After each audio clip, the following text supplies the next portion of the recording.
Hello and welcome to this ERN-RND webinar on the functionalities of the Clinical Patient Management System, short CPMS.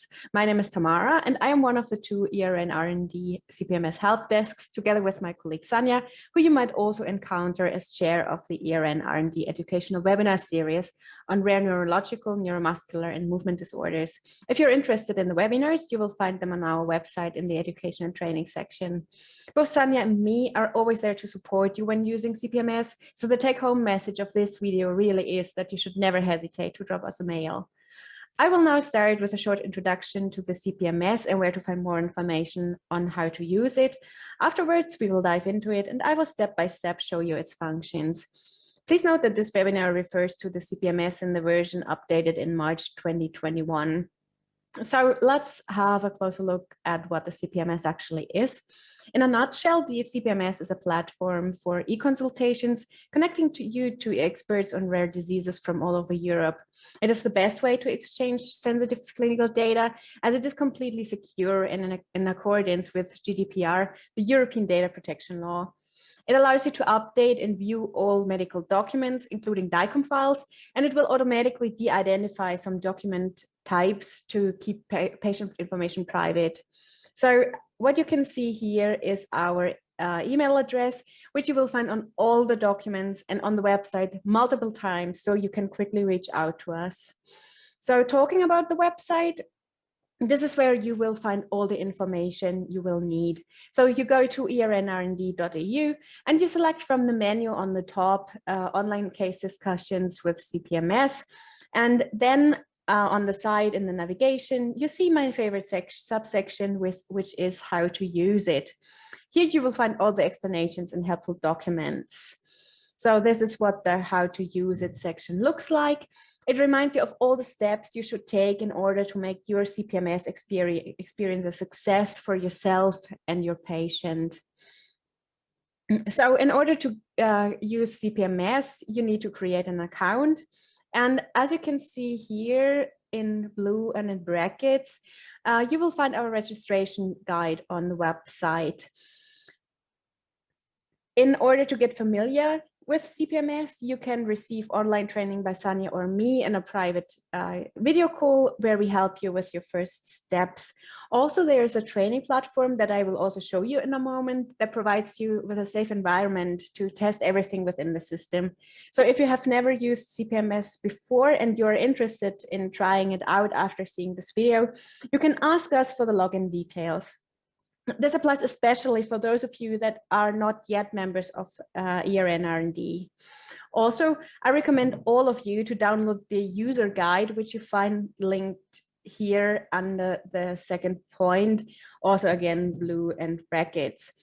Especially if it has been a while since you used CPMS for the last time, the guide might help to refresh your memory.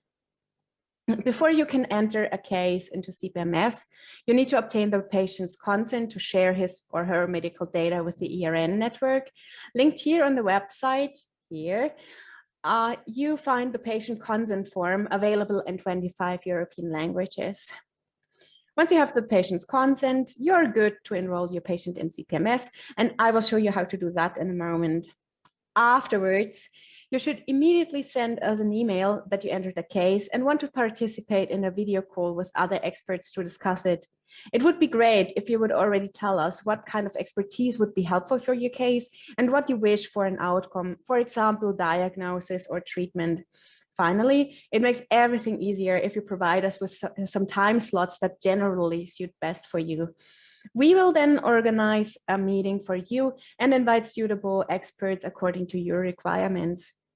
Usually, we will try to group your case with one or two other similar patients in order to reduce the number of appointments for everyone in the network. For preparation of that meeting, we will also provide you with a presentation template in order to summarize the information you entered into CPMS. You're not limited to a single video call, of course. Maybe you were recommended to perform additional tests, and once you have the results, you want to talk about them with the same or other advising experts. In this case, we are happy to schedule another meeting for you.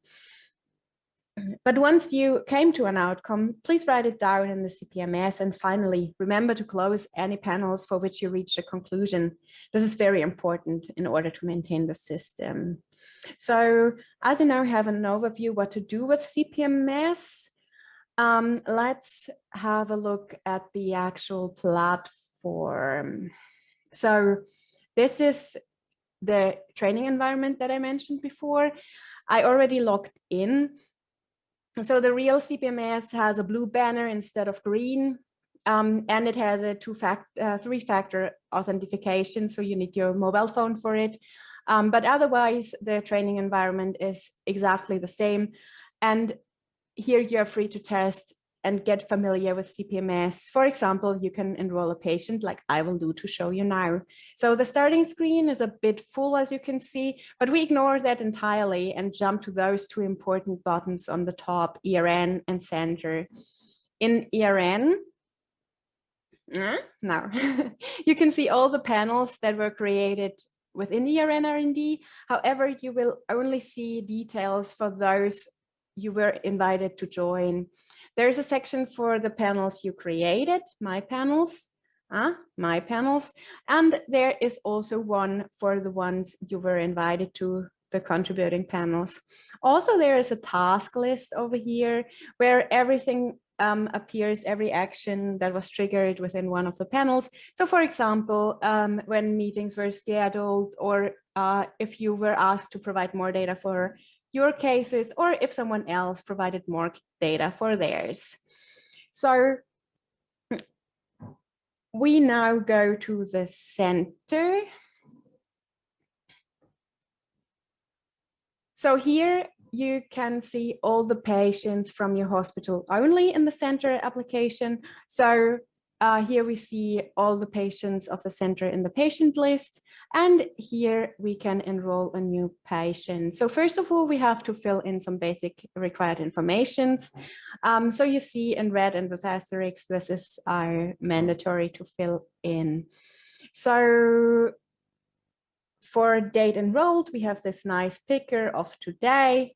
So we did not get any advice. So the consent of care over here is mandatory. I mentioned that before. So we say we got the consent today. So these two consents are not mandatory, but it would also be nice to have them. So now we need to fill in some personal information about our patient. Let's say the name is test patient X. The gender is female. And let's say she was born in 2000. Okay, so now we can click on the enroll patient button. So we need to confirm that we are aware of relevant data protection responsibilities. I confirm. So now we are in the panel creation tab, and we have to fill in the consultation request once again with a minimum required information. So the nickname will be visible to all members of ERN, so it must not contain any part of the real name. So let's say the name in this case is CPMS help desk. So this is now, so let's say this is our request.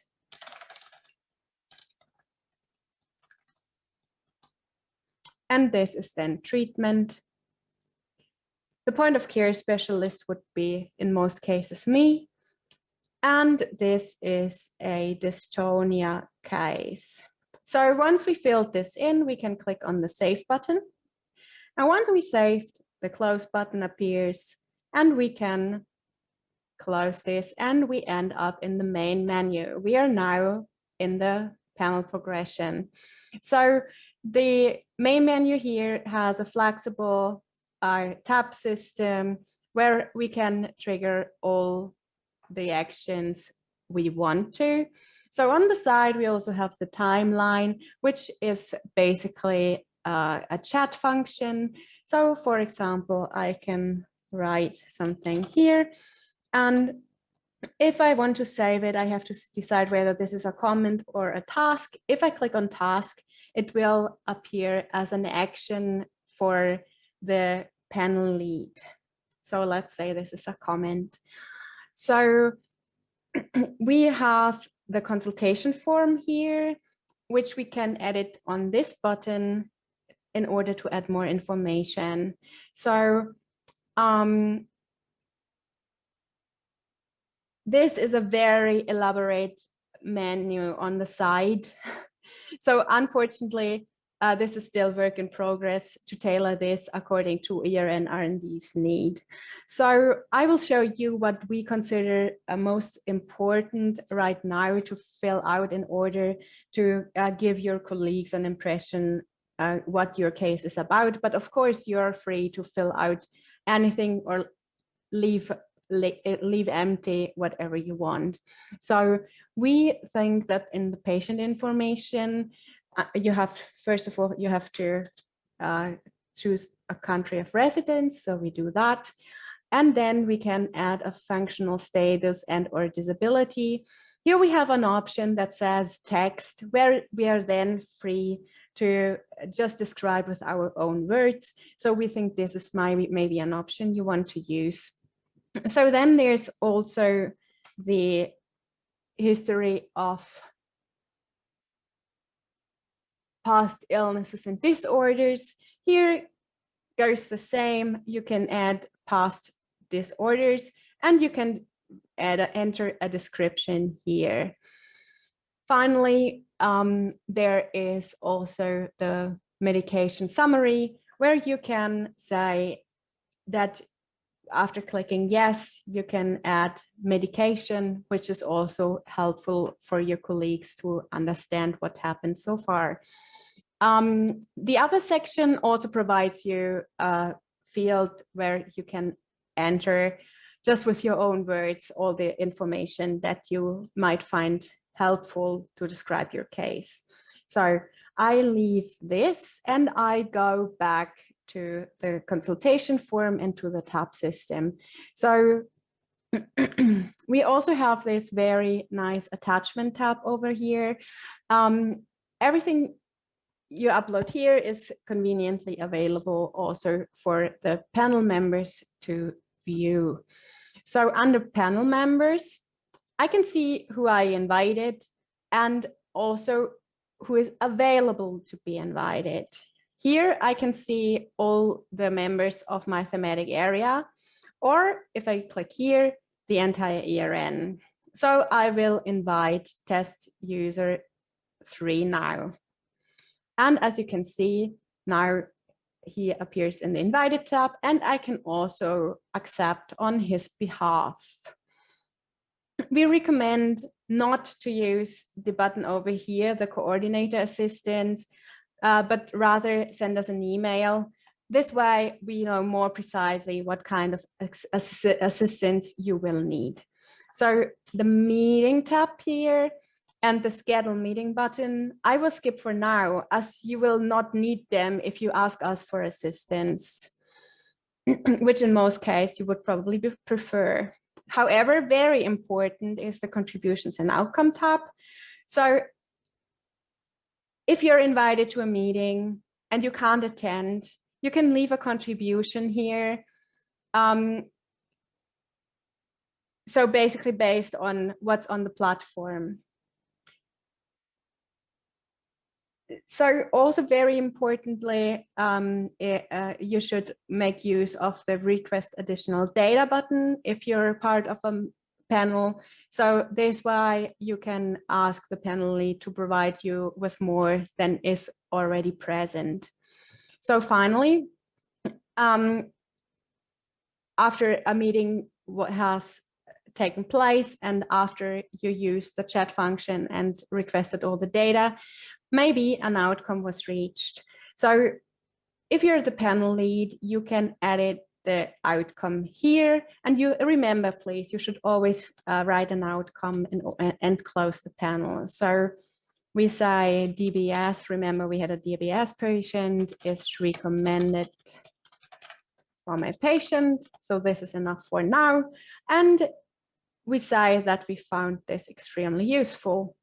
So then we save, and then once we added an outcome, we can click on sign off. So this is an irrevocable action. Afterwards, we cannot go back to requesting more data, uploading more data, or editing the consultation form. However, as we already reached an outcome, we also wouldn't want to do that. We're going to sign off our patient. So now note, please, that the panel is not yet closed. It's only signed off. So we have to go up to the banner here and click on close the panel. Now we have a tiny questionnaire where we have to say if the panel was successful and if our patient is still alive. Everything else is optional here. And then we can continue to close. So once you've done that, the panel is closed and this is fine. There is an archive panel button over here. However, we would recommend not to use this, as the archiving will make it unavailable, the entire panel unavailable for all of ERN. Afterwards, it's only visible for the center you enrolled in, so only for your hospital. So we went now through all the steps that make up the process of using CPMS. Thank you all very much for watching this video, and hopefully we will hear from all of you as active CPMS users.